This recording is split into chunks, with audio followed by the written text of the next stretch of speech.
Shalom, shalom, selamat pagi dan selamat hari Minggu. Kita bersyukur kepada Tuhan bahwa di pagi yang cerah ini kita telah dibangunkan dari istirahat kita yang nyenyak sepanjang malam. Dan satu hari lagi Tuhan berikan kepada kita tepat hari ini, Minggu tanggal 21 Maret tahun 2021. Luar biasa, Tuhan sudah memberkati kita sepanjang malam ini. Dan kita percaya bahwa sepanjang hari ini sampai terbenamnya matahari di tanggal 21 Maret ini, Tuhan akan terus menyatakan kuasa namanya. Sebab Dia adalah Allah yang Immanuel, Allah yang menyertai kita. Dia juga adalah Allah yang melindungi dan pasti akan memberkati kita. Amin, amin. Saat ini sebelum kita lebih jauh melakukan aktivitas kita persis di hari Minggu ini, mungkin kita akan beribadah baik secara online maupun onsite. Dan beberapa kita mungkin akan melakukan pelayanan.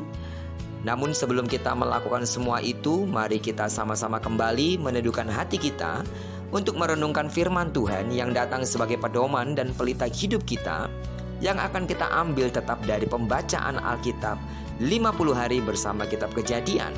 Dan hari ini kita akan melanjutkan pembacaan kitab kita dari Kejadian pasalnya yang ke-49, ayat yang pertama sampai dengan ayat yang ke-33. Saya sangat berharap seluruh sidang jemaat Tuhan dan saudara kekasih di dalam nama Yesus, dimanapun saudara berada, saudara dapat membaca keseluruhan pasal ini sehingga saudara dapat lebih memahami dengan mudah apa yang saya akan jelaskan dari perenungan kita hari ini. Baiklah, sebagai perenungan kita, saya akan coba ambil dari ayatnya yang ke-8 sampai dengan ayatnya yang ke-11. Saya akan coba baca untuk kita semua. Yehuda, engkau akan dipuji oleh saudara-saudaramu. Tanganmu akan menekan tengkuk musuhmu. Kepadamu akan sujud anak-anak ayahmu. Yehuda adalah seperti anak singa. Setelah menerkam, engkau naik ke suatu tempat yang tinggi, hai anakku. Ia meneriak dan berbaring seperti singa jantan atau seperti singa betina. Siapakah yang berani membangunkannya?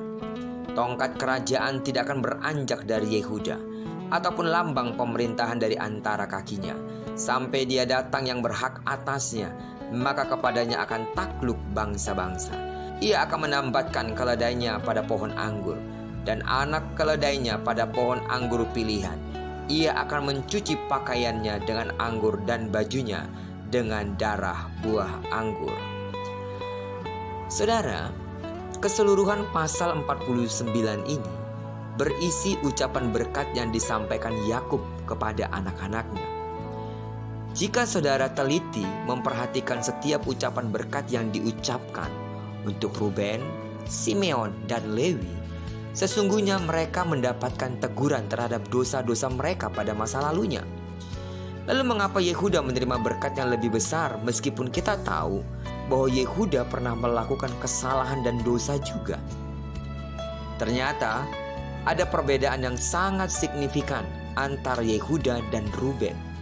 Salah satu contohnya, kita tidak pernah mendapatkan keterangan bahwa Ruben bertobat dari kejahatannya, atau setidak-tidaknya Ruben menyesali perbuatannya.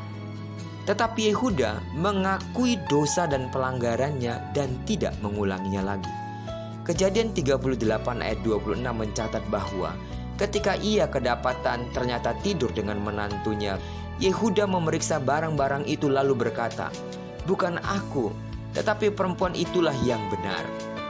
Karena memang aku tidak memberikan dia kepada Shelah anakku." Dan ia tidak bersetubuh lagi dengan perempuan itu. Yehuda bertobat dan tidak mengulangi kesalahannya. Dan peristiwa kedua adalah ketika Benyamin disandera oleh Yusuf, Yehuda mengambil inisiatif untuk menjadi pembela bagi adiknya sendiri.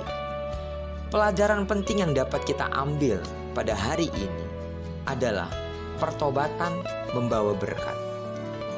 Dari pasal 49 ini, kita belajar satu topik yang penting, yaitu pertobatan membawa berkat. Tidak ada dari kita yang berani berkata bahwa kita tidak pernah melakukan kesalahan, entah itu kesalahan kecil atau kesalahan besar. Masalahnya sekarang adalah generasi sekarang adalah generasi yang sulit berkata maaf atau terlalu mudah berkata maaf. Keduanya mempunyai pengertian yang berbeda. Mereka yang sulit berkata maaf cenderung tidak mau mengakui kesalahannya. Dan mereka yang begitu mudah berkata maaf, kecenderungannya mengulangi kesalahan yang sama. Saudara, semua perbuatan yang kita lakukan tidak ada yang tersembunyi di hadapan Tuhan. Itu sebabnya adalah lebih baik jikalau kita mengakui segala kesalahan-kesalahan kita yang tampaknya tersembunyi dari manusia. Kalau Anda menyangka bahwa Anda dapat menyembunyikan skandal dari hadapan Allah, itu salah besar. Tuhan menginginkan pertobatan yang sungguh-sungguh dari kita. Perhatikan saja dengan Yehuda. Dia dipilih sebagai nenek moyang dari Yesus karena dia mau mengakui kesalahannya dan bertobat dari dosa-dosanya itu. Kalau ada orang yang mau bertobat, maka Tuhan tidak bisa menolaknya. Tuhan selalu memberikan pengampunan kepada mereka yang menyesal. Camkanlah bahwa pertobatan akan membawa kita kepada berkat-berkat yang ilahi. Kita memang masih penuh dengan kelemahan, tetapi janganlah kelemahan itu dijadikan alasan untuk berulang kali melakukan kesalahan yang sama. Sebab Yesus mati sekali untuk kita orang berdosa. Jadi janganlah mengulangi dosa-dosa yang sama lagi. Kiranya seperti kita akan mempersiapkan hati kita untuk menuju rumah Tuhan, berada dalam hadirat Tuhan, baik secara online maupun onsite. Mari masuk dalam hadirat Tuhan dengan hati yang suci, yang tulus di hadapannya. Akui segala dosa dan pelanggaran kita, sehingga ibadah yang kita lakukan hari ini adalah ibadah yang sungguh-sungguh berkenan kepadanya. Bukan soal di mana Anda berada saat beribadah, tapi soal bagaimana hati Anda menghadap Allah. Itu yang penting. Ibadah online maupun onsite tidak akan dapat mempengaruhi Anda dapat merasakan hadirat Tuhan atau tidak. Yang benar adalah ketika Anda tulus mencari Tuhan dengan hati yang bersih, Anda pasti merasakan hadirat-Nya. Diberkatilah kita dalam ibadah kita hari ini, dan diberkatilah kita pula dengan urapan-Nya saat kita melayani Dia sepanjang hari ini. Kiranya apa yang telah dijanjikan oleh Tuhan sekali lagi untuk kita, bahwa apa yang dikerjakan tangan kanan dan tangan kiri kita akan dibuatnya berhasil. Bahkan kemanapun kaki kanan kaki kiri kita melangkah, di sana kemuliaan Tuhan akan dinyatakan. Diberkatilah kita bersama dengan orang-orang yang kita kasihi, bersama dengan orang-orang yang kita cintai, dari hari ini sampai selama-lamanya. Terpujilah nama Tuhan.